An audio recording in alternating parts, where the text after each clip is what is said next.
Before there's hope for tomorrow, we must first embark on the darkest hour.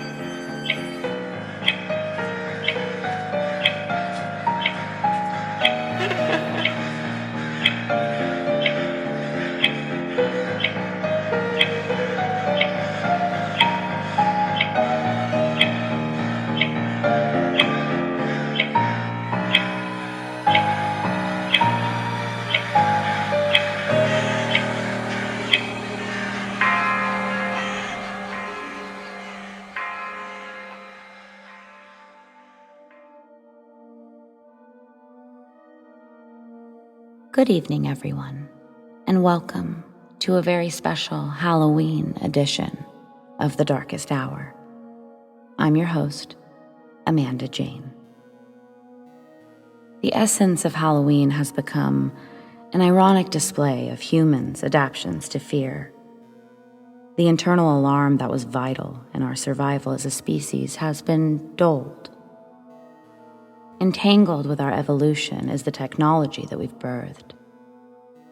Abraham Stansberry's invention of the lock gave opportunity for all men and women of any physical caliber, who could afford one, to denounce their fear of the unknown lurking outside their doors at night. Safety is a blissful ignorance for those who can obtain it, and packaged with that safety comes happiness. Happiness not from a belief that the world is good, but rather, it's just not that bad for you. Not yet, anyway. So, let's get started, shall we?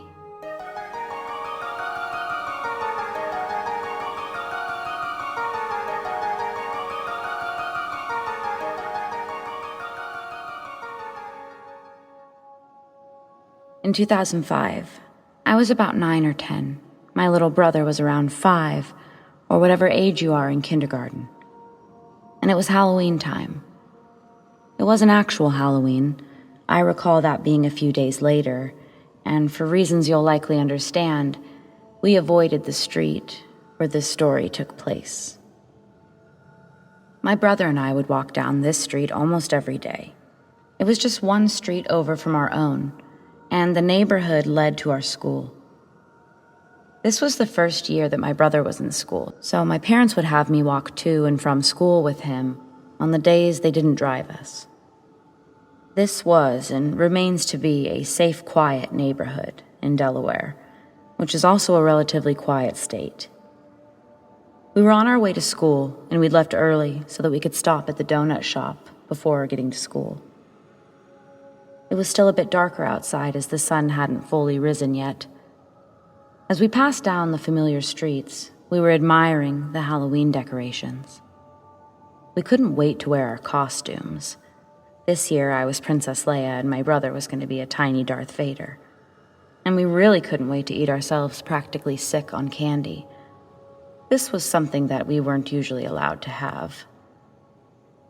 Walking, we saw lots of jack-o'-lanterns, cobwebs. One house had transformed their whole front yard into a graveyard, while another had a life-size witch standing near the front door and some bats that were suspended from the trees in the porch. Our small town seemed to embrace the holiday, if for no other reason than for the kids in town. As we approached one house, I noticed that they had something very large hanging from the tree in front of it.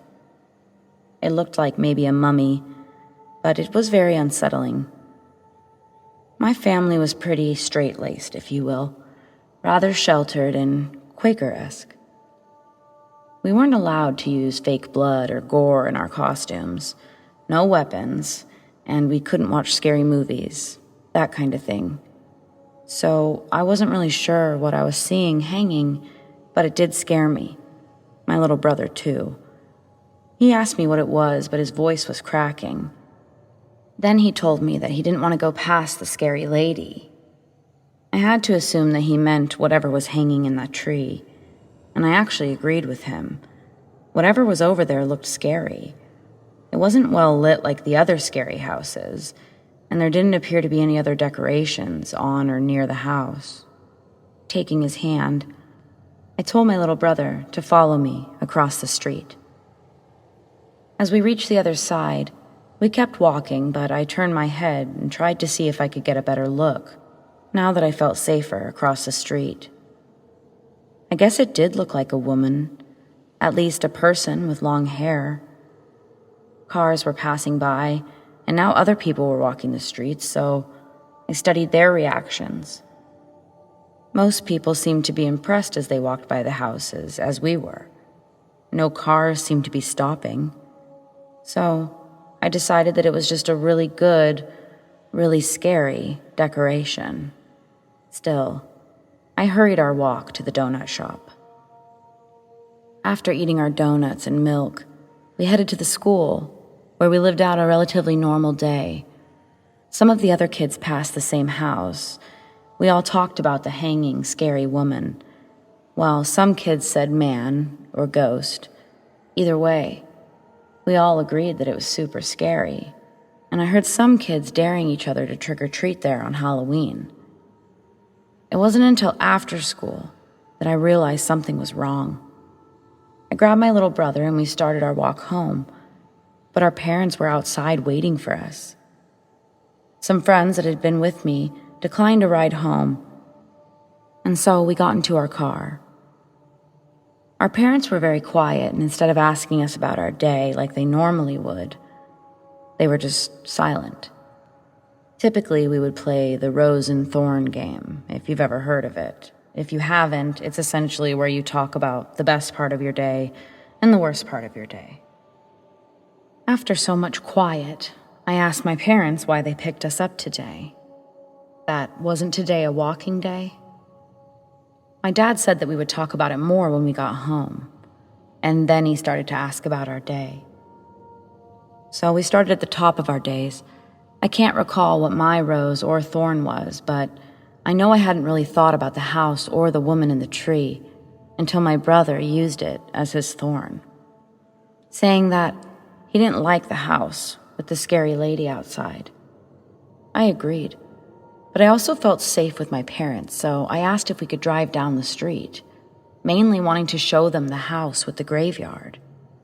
But my parents just looked at each other, saying that we really needed to get home, that we would see all of that stuff on Halloween. Then their attention went to reassuring my brother, who was now crying, that we wouldn't have to go by that house, that we didn't have to see that lady. Once home, I started on my homework, not bothering to get into why my parents drove us home.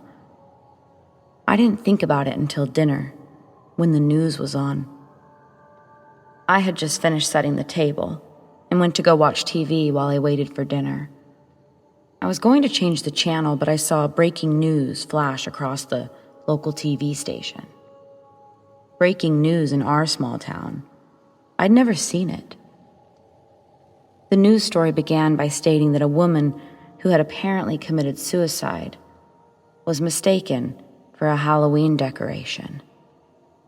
My eyes widened, and I heard my mom run from the kitchen and my dad from his office.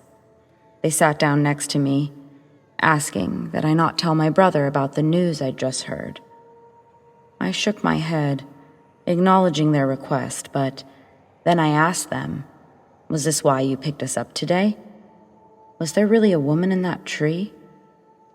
They were now shaking their heads, acknowledging my question. All that I could think about in that moment was that I had just passed a real dead person with my 5-year-old brother. My parents asked if I was all right, and I wasn't even sure, but I told them yes.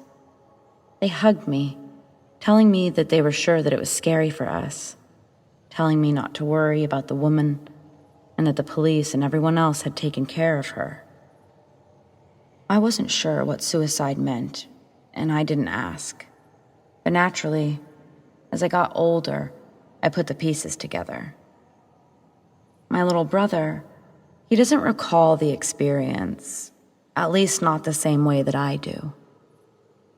When he was about 10, I asked if he remembered the experience, the lady, and he still recalls it as being a lady on the sidewalk, that maybe something was in the tree, but that it was the decoration, the woman next to it, that scared him most. He says she looked gray and cold. She looked like she was hurt, but she was just standing there, waiting for us to pass her. For several years, I tried to tell him that's not how it happened, but he remained steadfast in his claims and in what he saw that day. So my explanation for this difference in our recollection of events is that maybe my little brother did see that woman. Maybe he saw her spirit, while I was only able to see her physical form. Years ago, this theory would have been called far-fetched by my own standards. But you just see and learn more with time. You open yourself up to possibilities, even if that possibility is something as inconceivable as ghosts.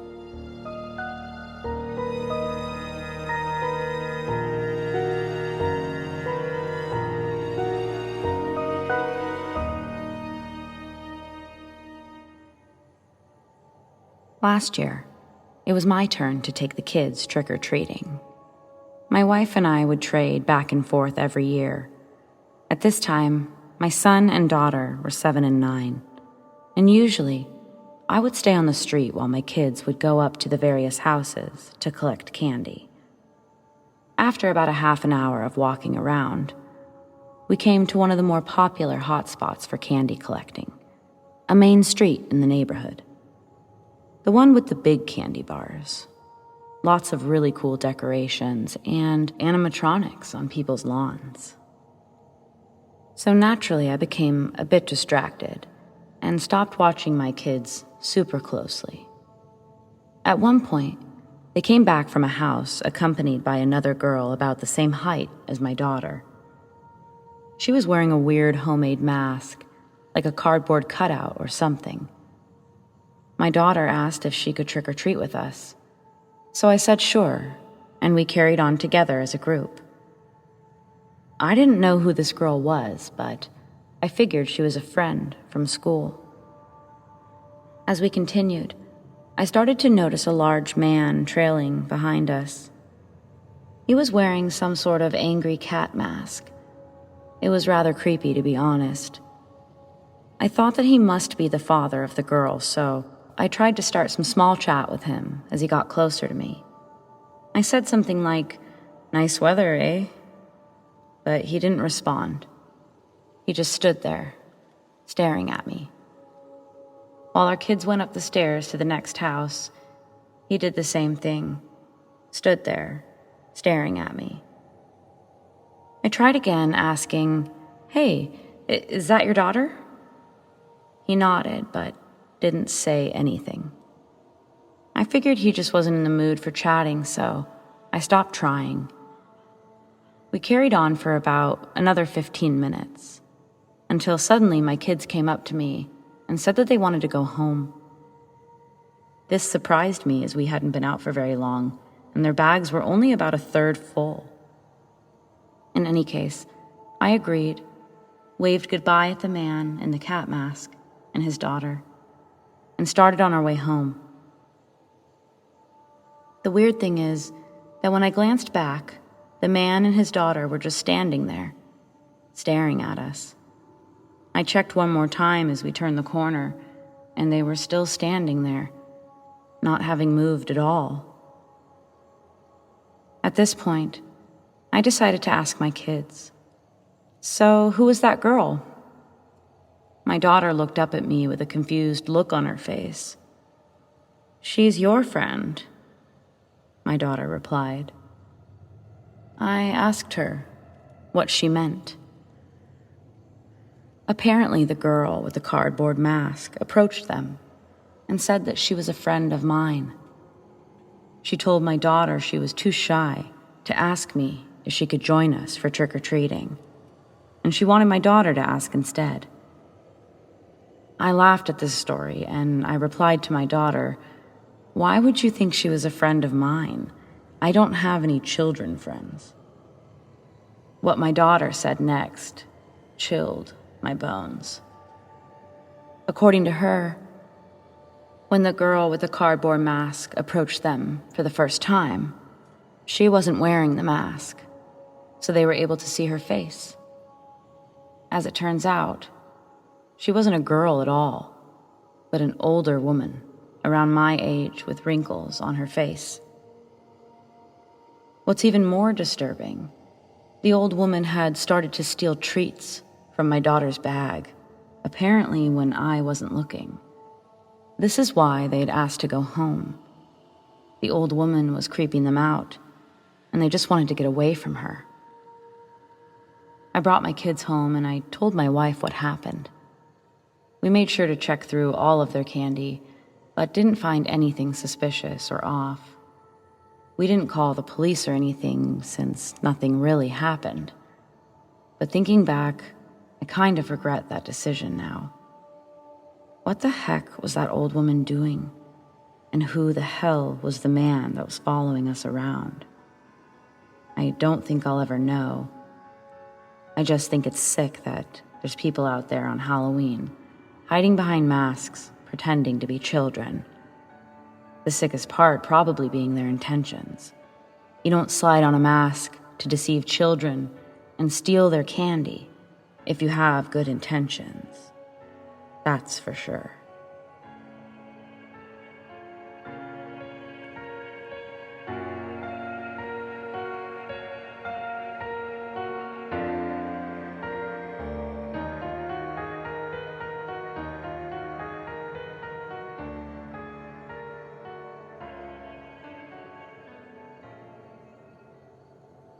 Personally, this experience would have been terrifying outside of the Halloween season, but the fact that it took place on Halloween makes it extra creepy.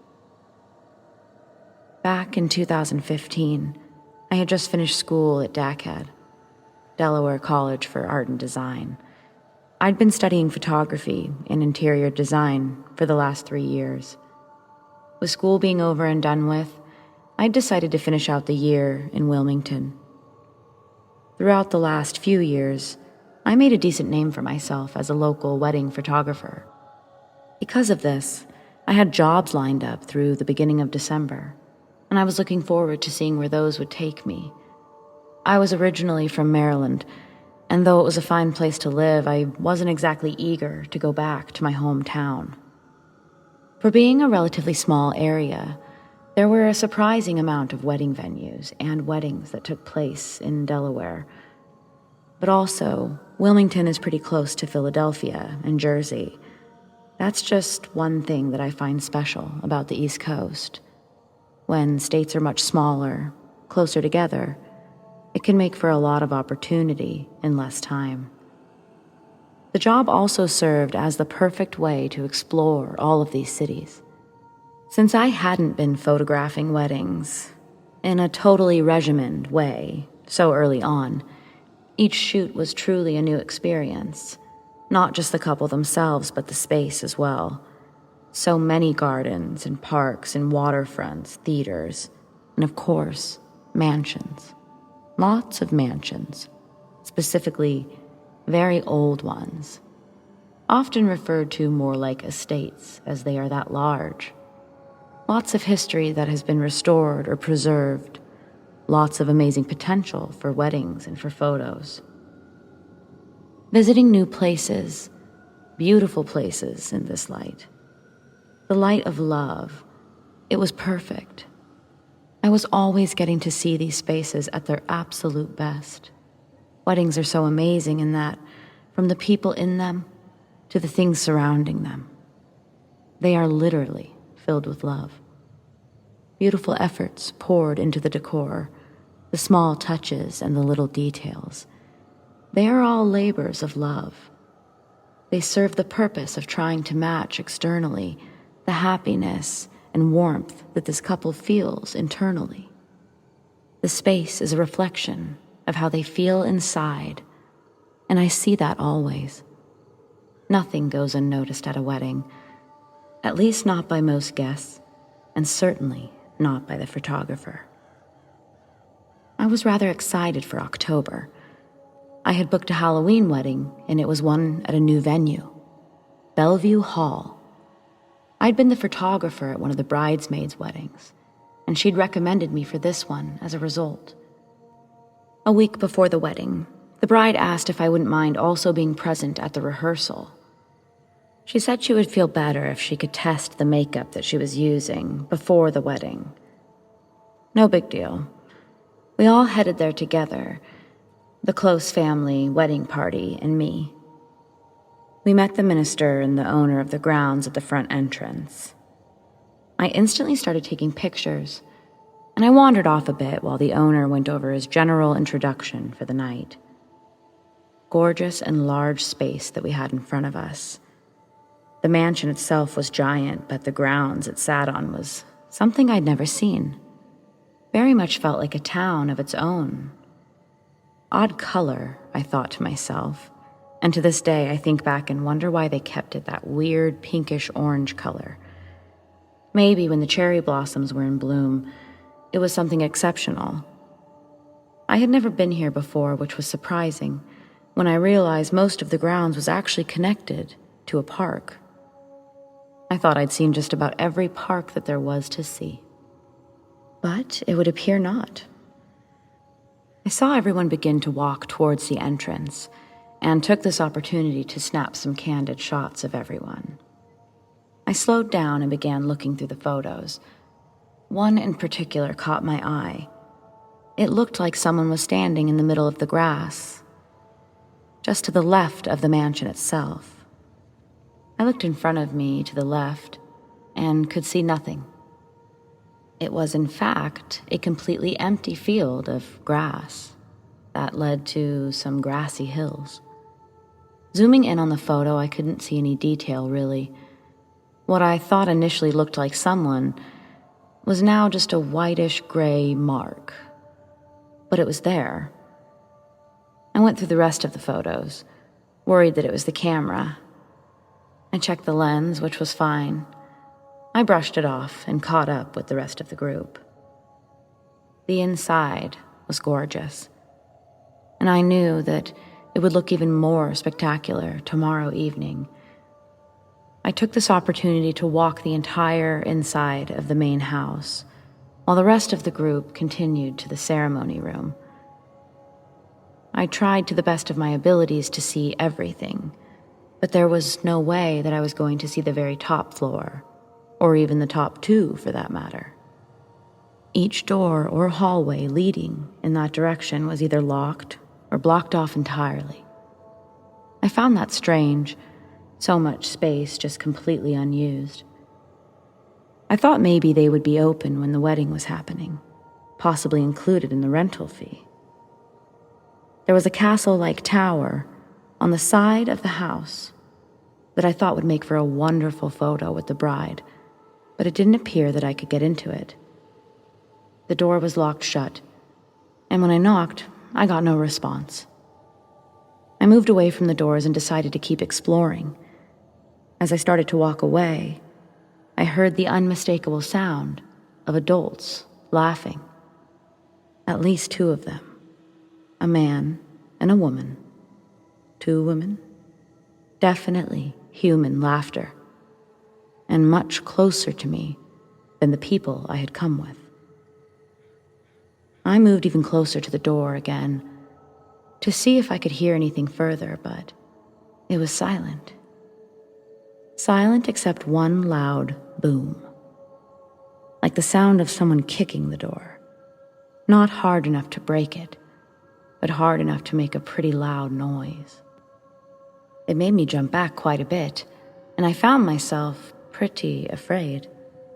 At the time, I was a little bit more afraid that it was a person, someone who worked here, and if so, I thought it was messed up that they would try and scare me. Instead of sticking around, I decided that I would keep exploring. I was taking photos as I went, some of them great, and some of them, the lighting was just not great. So it was a bit of a wash, but at least I was learning this now, and not during the wedding. I met the group as they started to run through the ceremony rehearsal. After they were through with that, I took the bride to a couple of locations that I'd found on my walk so that we could get some photos of her makeup.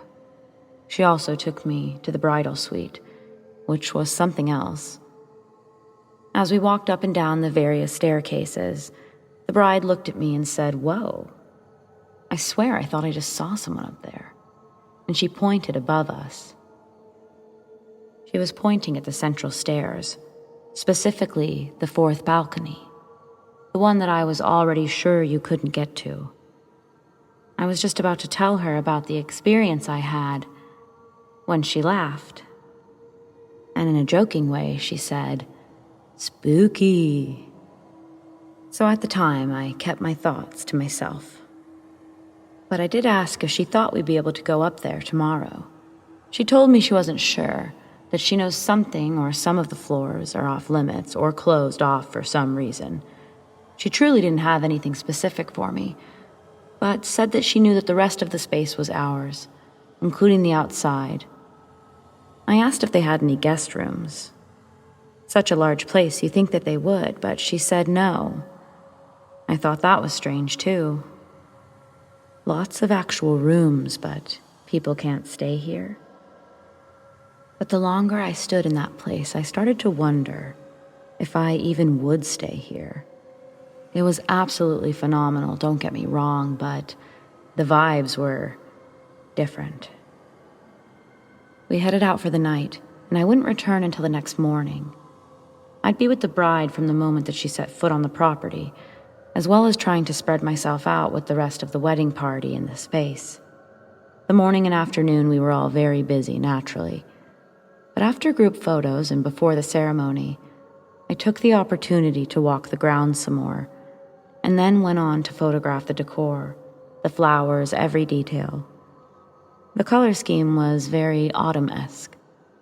Reds, oranges, browns, fireside feel, cozy and romantic. So for the rings, I'd seen a vintage-style pink chair just up the stairs. I'd put them with the bouquet and it would make a lovely photo.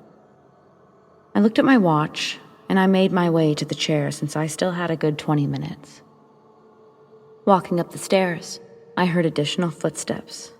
So I moved to the side, in which I didn't hear them, and then I looked back to gesture for someone to pass. But when I stopped, those footsteps did too, and no one was there. An echo, I thought.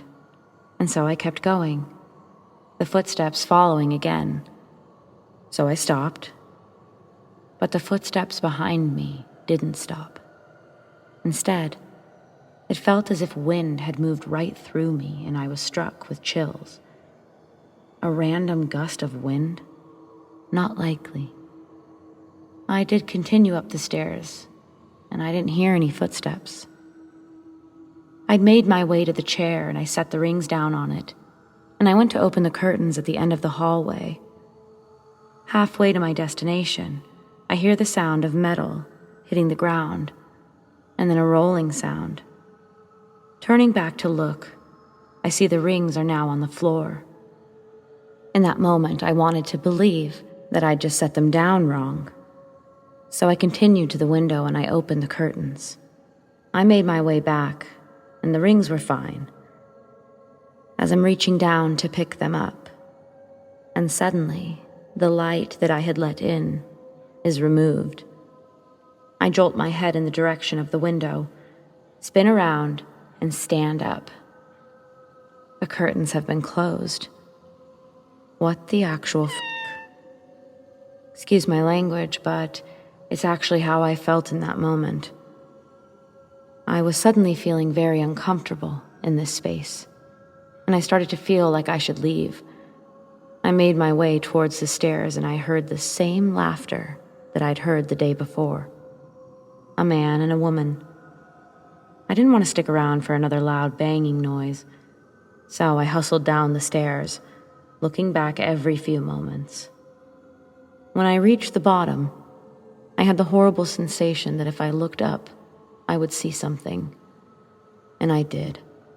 I looked up towards the 4th floor, and I saw the shadows of 2 people moving around. Then, one of the shadows moved closer to the edge, and it looked over. But it was still a shadow. I don't know how else to describe it other than it was possibly thicker and darker than a normal shadow, seemed more solid in shape, but no more details than an actual shadow would offer. I grabbed my camera, facing it upwards, but nothing seemed to be captured in the photos.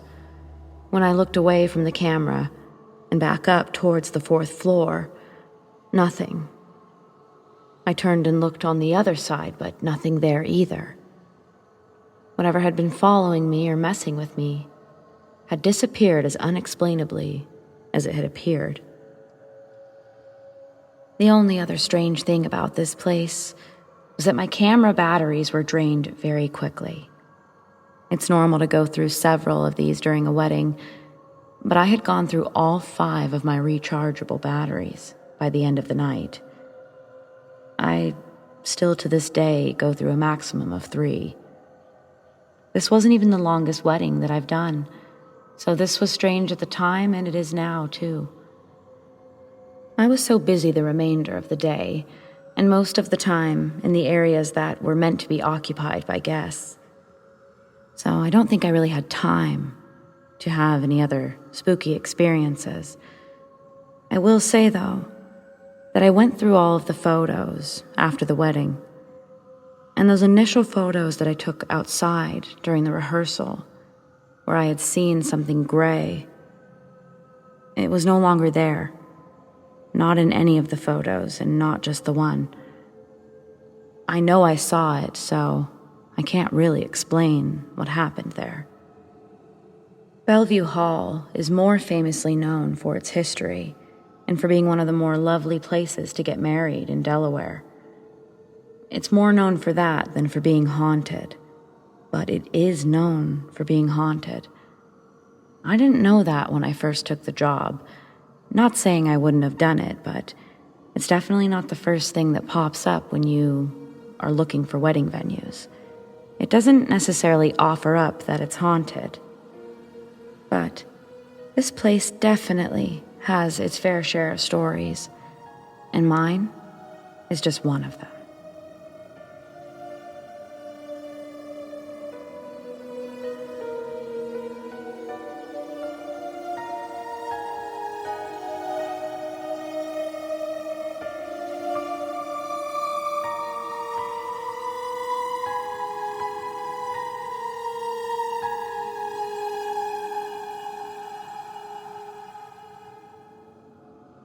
It seems that only once a year is it acceptable to embrace the idea of ghosts and monsters living amongst us. But it would be naive to think that as the door locks behind you and Halloween night disappears, so do the monsters. Holidays and traditions are merely human inventions. Monsters don't follow the calendars on the wall, nor have they any need for traditions or communal practice. This behavior, again, created by us because there is safety in numbers. In many circles, it's believed that humans are not at the top of the food chain like most of us were taught. In fact, the actual evidence to this has been suppressed from regular society. The National Park Services, where I work and have worked for nearly 20 years, doesn't keep any records of missing person cases. But every year, thousands are reported missing in the American wilderness, never to be seen again, leaving no trace or clue as to what could have happened. Sadly, in my experience, most who fall victim to these disappearances are children who've briefly lost visuals with their guardian, all with similar accounts of how it would be impossible for them to completely vanish in the amount of time their sight was obscured from the child. Animals of prey hunt by picking off the smallest and weakest. They don't often hide their brutality, because death is a common acceptance within the kingdom. the animal kingdom, unmasked from moral obligation. But what if the creature you were hunting did abide by a moral obligation within their kind, developed from a survival technique hinged on assessing and adapting to threats? An entity with intelligence enough to prey upon the human species will go after the offspring first. An entity that can defeat the human species will go after the offspring first. They too have developed survival techniques hinged on remaining unknown. As deforestation slowly wipes out our forests, there's been a spike of hungry animals making their way into rural towns. But I'm nervous to think what else will start to join them as the loggers push deeper into our forests. Over 600,000 people go missing every year in America. This number has steadily risen every year. Every story unique, most leaving more questions than answers in their wake, but all equally as tragic for the ones involved. I have shared specifics in the past, but wanted to take this Halloween to remind everyone, if you do choose to trick or treat or go out, to please be safe and watch out for each other. Because ghosts, monsters, or at the very least, the unknown, do live among us.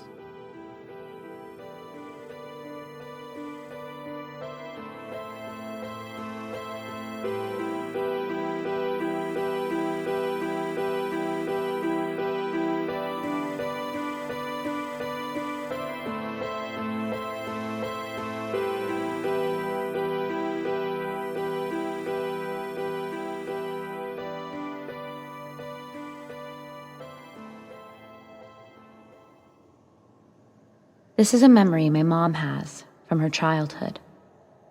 It's left quite an impression on her, and it's always given me the chills, so it feels appropriate to share on Halloween. My mother grew up in Sweden, and this was in the early 1960s. She was out in the schoolyard with the rest of her classmates. It was a smaller school, so there was probably about 10 or 15 children out there. Surrounding the school and the schoolyard was a forest. At this time of year, a lot of the trees were bare, with most of their leaves filling the ground. All of the children, including my mother, ran over to various large piles of leaves that were just before the forest line.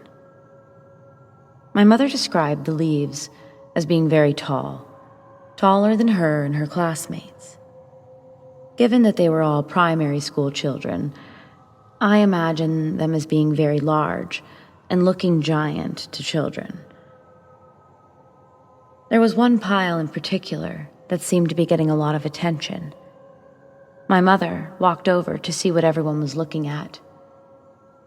When two children moved apart, she could see just between them the pile that everyone was looking at.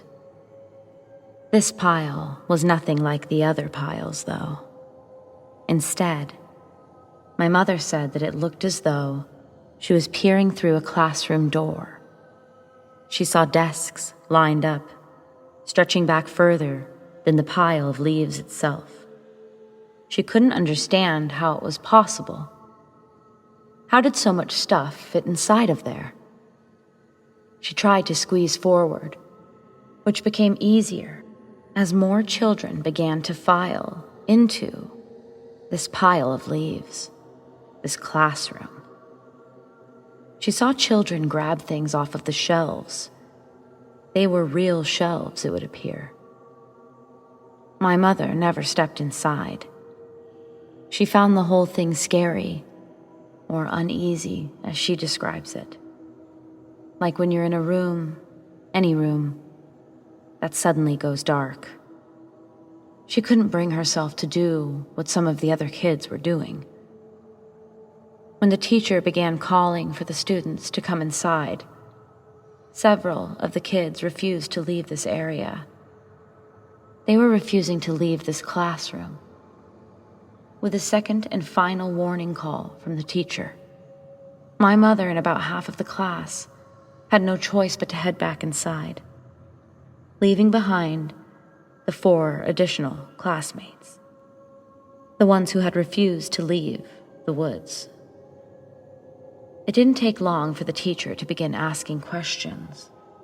She needed to know where these 4 children were, and she was counting on the class to tell her. All at once, they began to explain what they had seen to their teacher. My mother said that they did a relatively good job at painting a visual of what had happened, what they'd seen. But the only adult in the room wasn't buying it. Almost immediately after she'd had enough, their teacher left the classroom, and all the children made their way to the classroom window to watch as she walked through the playfield and towards the various piles of leaves. My mother said that they saw her grow panicked when the piles of leaves were nothing more than just piles of leaves. She yelled out for the children for quite some time, but no response. Other adults filtered into the classroom, but once they saw what the children were looking at, they too ran out and joined their teacher. Soon, all of the adults were in a panic. Then the police came, and then the fire department. School was canceled, called off that day. All the parents were called to pick up their children. My mother remembers so many crying adults. Even her own parents were crying, which at the time she couldn't really understand. But the thing was, her parents were just happy to see her, because some parents didn't go home with their children that day. Their children were still missing. And as far as my mother knows, they still are. She doesn't remember ever seeing them or that school again.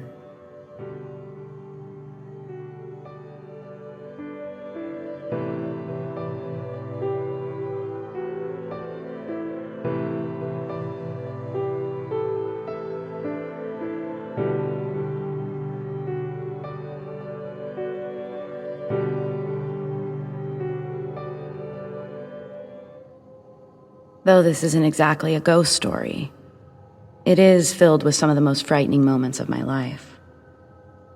It was one of the first times that I'd been home alone with our baby since she was born. Our daughter was just 3 months old at the time, and my fiancé had just started to pick up more work. He was a contractor, and so he and his team were currently 2 cities away working on a new hospital. They wouldn't be back for another 2 days. So, home alone-ish, sleeping baby. It's 11:15, and I'm lying in our bed, trying to fall asleep. Then, the doorbell rings. I was irritated at first. It's almost 11 at night. Who the hell is ringing our doorbell? They're gonna wake the baby, I thought. Trick-or-treaters had stopped hours ago. Then after initial irritation, I got scared. For some reason, it's always scared me to hear someone at the door when I'm alone. I blame it on the various Lifetime movies I watched growing up, positive that any time a stranger knocks at the door, it's for murder. Deciding to be braver than I felt, I got up and I went to peek through the peephole. When I did, I saw 2 men that looked to be in their early to mid-30s. At that point, I knew I was scared and decided not to say anything. What are 2 strangers doing, ringing and knocking at 11 p.m.? Even for Halloween night, this was strange. I froze for a moment and just watched. They kept ringing and then knocking. I retreated to the bedroom to grab my phone. I called my fiancé, who likely would have told me to call the police if he answered, but I wasn't sure if I was overreacting. I just felt like I needed to hear his voice. However, he doesn't answer as he's probably very much asleep. Plus, what could he do being 6 hours away? The knocking and the ringing do not stop. They just keep switching back and forth from ringing and knocking for almost 5 minutes. This is according to the clock that I can't stop looking at. They aren't giving up. Some sense kicks in and I call the police, the non-emergency line. I didn't call 911 because I wasn't sure if it qualified as an emergency. I didn't actually know what they wanted. Right as the dispatcher takes my name and address, the knocking and ringing stops. I stay on the phone for a moment, and I tell the dispatcher to cancel the report, and he tells me that if they come back, to just call 911. I hang up and retreat back to our bedroom, but I'm not able to sleep. My next thought was, maybe I shouldn't have canceled the report. Feeling restless, I get up, check on my daughter, she's fine. I check all the windows and doors and they're locked. Just as I'm standing in front of the front door, I hear the doorbell ring. I wait a moment and then I anxiously peek through the peephole again. This time, it's just one of the men. It's the same man, but where is his friend? I say nothing, but then he speaks, saying, "Hello? Is someone in there? My name is Sam and I'm looking for my daughter. She hasn't come home from trick-or-treating." My heart is racing now. Being a new mom, I started to worry about this man's daughter. What if he was telling the truth? I heavily considered opening the door, but then I heard something. It sounded like someone was trying to open the back sliding glass door. Then the man spoke again. "Hey, I can see that you're in there. Can you please just answer the door? My wife and I, we're worried sick." I remained silent, but I grabbed my phone, dialing 911, the real 911 this time.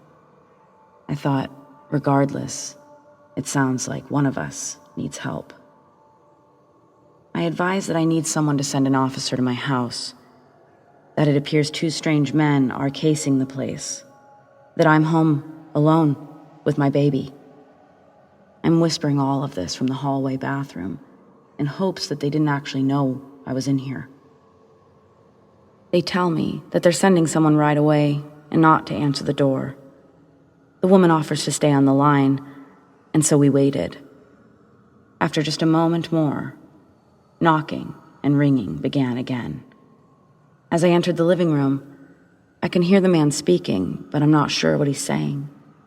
I get closer, and I can hear that he's talking to someone else, quietly. As I listened, I heard them talking about the windows, the doors, being locked. They're talking about how they don't think anyone is home. Then, the front door handle begins to jiggle, only slightly since it's locked. The conversation turns to how they should grab some tools and come back.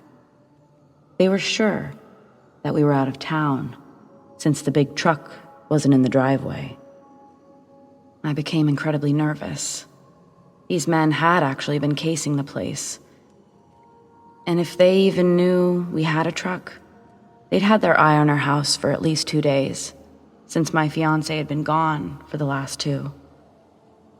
In this moment, as I tried to remain calm, I was kicking myself for turning away those annoying alarm guys. They'd been relentless in trying to sell us one when we first bought the house. I decided that I needed these guys to stick around, at least until the police showed up. I couldn't risk them getting away and trying to come back.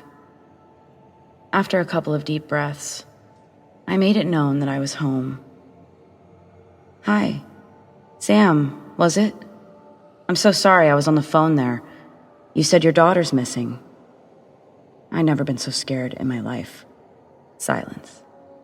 all I could hear was the 911 operator telling me not to engage. She told me that I shouldn't be talking to them when I'm home alone, that I should wait for the police. But she hadn't heard what I had heard, what they were talking about. And I wasn't alone. My daughter. Even though I had never felt so threatened in my own home, I needed to protect her and I, which wasn't possible if these guys got away. I set the phone down and got closer to the door. "Sam, your daughter?" I said firmly. Some time passed with no response, but then he says, "Oh yes, ma'am. Looks like my wife was able to track her down after all. Sorry for the trouble and thank you kindly." I moved to the peephole.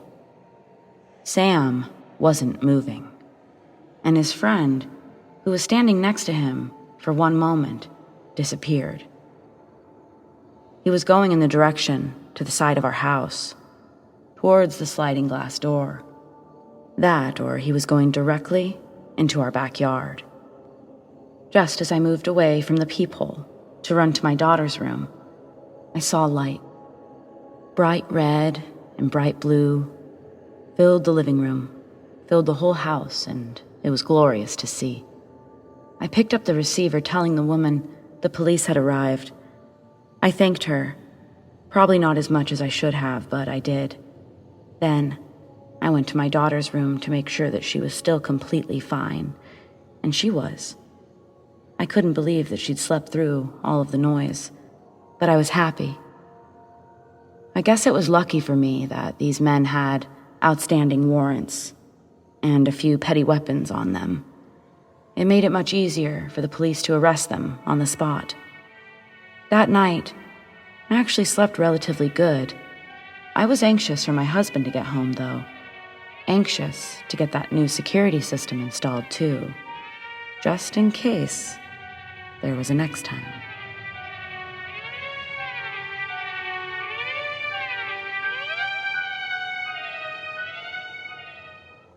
This was back in 2001. The first sighting was on Halloween that year, but it was not the only one. I had just bought my own small plot of land in rural eastern Kentucky. The space sat just outside a large set of woods. Over the next year, I would build a small house and would stay mainly at the local hotels as I worked on the actual building of the house. Even being out there daily, working on everything, I never saw anything unusual or felt anything strange. Until I was ready to move in, there wasn't much reason for me to be there at night either. On Halloween, I had people over. My friends brought over their quads, and we just rode them around the property for hours. Eventually, we made a bonfire, and were just shooting the shit over chicken and beer. At one point, we went inside to refresh our drinks, grab some blankets. One of my friends, Carrie, walked into the kitchen to make some tea. She came running back into the room, saying that she wasn't going back out there tonight, that we shouldn't either. She was saying that she swore to God that she had saw a slender man. I stared at her while two of my friends began laughing. I had no idea what a slender man was, so I genuinely asked her what she saw, what it looked like. She went on to say that it was near the closest tree out there, and that it was very tall and gray, with slim, stick-like arms and fingers that were long, too long. I asked about its face, and all she could say is that there were dark circles where the eyes should be. I didn't want to laugh at her, but I started to think that this was some sort of Halloween prank based on what she was describing. I followed her to the kitchen, but there was nothing beside the tree, at least not any longer. All of us were able to brush it off, except for Carrie. She was certain that she had seen something, and she ended up going to bed early, saying that this was an awful long distance for a random Halloween prankster to travel, just to potentially scare one person. I didn't disagree with her, but it was Halloween, and we were talking about scary stuff. My house was sort of in the middle of nowhere. The rest of us didn't go back out that night. We just stayed inside watching movies. So if it did come back, I don't know how we would have seen it that night. Over the next few months, I started to see movement outside when no one was there. I would look outside and trees would be moving without the help of any wind, but nothing would be around. It's not incredibly well lit, but when the moon is out, there's enough light to see if something is moving around out there.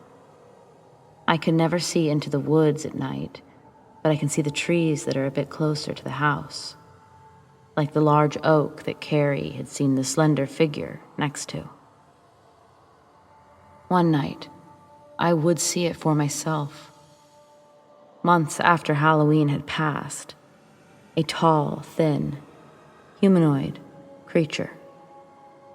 It would stand outside my home, and it stood about half as tall as that large oak tree. Gray skin, long arms, and hands where the fingers came to a sharp tip, like claws. It didn't appear to be moving. It seemed massive in height, frail but massive. I had just been taking out the garbage and was washing my hands when I looked out the window and saw this. At the time, I didn't have a phone with a camera. And even now, I'm not sure that I would have been able to appropriately capture this thing on film. I didn't want to look away from it, just wanted to see what it would do. I hardly glanced down to grab a towel, and I mean glance, maybe 1 second, and it was gone. No longer near the tree, and nothing in sight. I never saw it in its full form again, but the flashes from the corner of my eyes, the tree's movement, that all continued until I left. After about a year of living there, after going back and forth on my decision, I eventually sold the house and the property. Ultimately, it came down to the fact that I hated the kinds of dreams I was having. I hated the feeling of always having to look over my shoulder, that someone was watching me. Something was watching me. Carrie referenced Slender Man, but from everything I've gathered about it, which isn't much, I just don't know how much I believe in that. Whatever this was, it didn't appear to have clothes or accessories, just a gray humanoid, and very tall in every way. Does anyone have any idea what it could have been? I haven't seen it since, and I still live in Kentucky, but a less rural area now. I decided it feels better to have human neighbors than humanoid neighbors.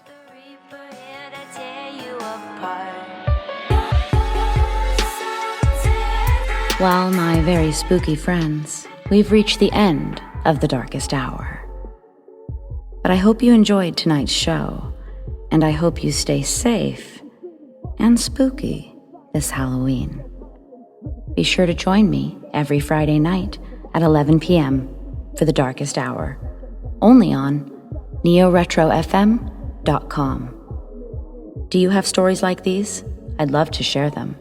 Send them to me, amandadarkesthour@gmail.com, or on Reddit, amandajanefmn. Stay spooky.